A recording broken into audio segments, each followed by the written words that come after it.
Duha ka barangay sa probinsya Sugbo ang gipaubos sa yellow category sa umaabot sang guniang kabataan og barangay election karong Oktubre sa Cebu Police Provincial Office CPPO. Pasabot niini, nasakop sila sa election areas with concern o kinahanglan usab tutukan sa atong kapulisan. Ang maong mga barangay mo ang Barangay South Poblacion sa lungsod San Fernando ug ang Barangay Linaw sa Dakbayan sa Talisay. Mo kini ang gipahibaw ni Police Major Marijin Incio ang tigpamaba sa CPPO.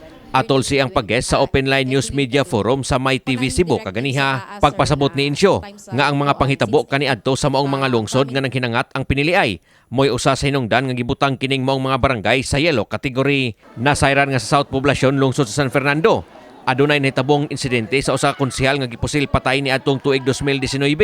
Samtang sa Linaw, Dakbayan sa Talisay usab, nahitabo ang pagpamanhig ni kanhi San Fernando Mayor Lacambine ni Reluya niadto usab tuig 2019 nga mikala sa bana niini. Gawa sa duha wa na hinoy laing barangay sa 1066 ka mga barangay sa probinsya Sugbo ang anaa sa yellow category. Sa pagkaron padayon ang coordination meeting sa mga law enforcement agency samtang nagaduol na usab ang SK og barangay election. Ubos sa guidelines sa kapulisan, ang green category gihulagway nga no security concern, orange nga adunay immediate concern o red nga adunay grave concern. But rest assured nga ang PNP Cebu Province is able and active nga mo complement sa ato ang security preparations. That's why as early as preparation stage pa lang naa na tay mga coordination meetings nga gi-conduct. Actually gahapon naatay joint peace and security coordination meeting with attorney Edwin Kadungog para sa ato ang mga preparations. Subay usab sa nagsingabot nga SK og barangay election gingusga na karon sa kapulisan ang pagpatahan sa mga loose firearms nga posibleng magamit sa mga krimen.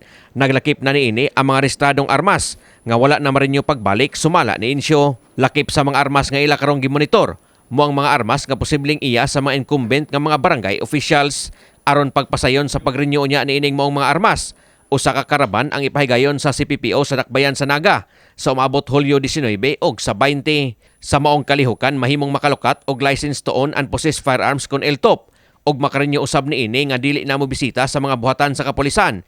Hilabi na ni adtong anaalang manimuyo haduol sa Dakbayan sa Naga. Directive sa taas sir na in times of since upcoming naman ang election atong gipahingusgan ang ato ang campaign against loose firearms. So part na siya sa ato ang kuan.